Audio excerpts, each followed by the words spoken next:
സ്വാതന്ത്ര്യ ദിനാഘോഷ ചടങ്ങിനിടെ സോണിയ വന്ദേമാതരത്തെ അപമാനിച്ച സംഭവത്തിൽ പരാതി.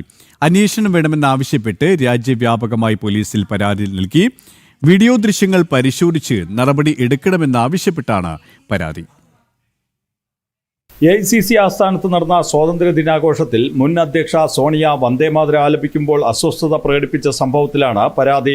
ഡൽഹിയിൽ ഹിന്ദുസേനയും മംഗളൂരുവിൽ BJP പ്രവർത്തകനുമാണ് പോലീസിൽ പരാതി നൽകിയത്. ഡൽഹി പോലീസിൽ പരാതി നൽകിയ ഹിന്ദുസേന സംഭവത്തിൽ അന്വേഷണം വേണമെന്നാവശ്യപ്പെട്ടു.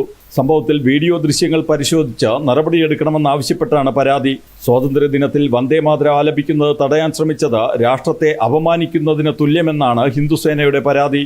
സംഭവത്തിലെ വീഡിയോ ദൃശ്യങ്ങളിൽ നിന്നു തന്നെ സോണിയയുടെ താൽപര്യം വ്യക്തമാണെന്നും ഇക്കാര്യം വീഡിയോ ദൃശ്യങ്ങൾ പരിശോധിച്ചാൽ പോലീസിന് മനസ്സിലാക്കാമെന്നും ഹിന്ദുസേന നേതാക്കൾ പറയുന്നു. സംഭവത്തിൽ പോലീസിൽ പരാതി ലഭിച്ചതോടെ കോൺഗ്രസ് കടുത്ത പ്രതിസന്ധിയിലാണ്.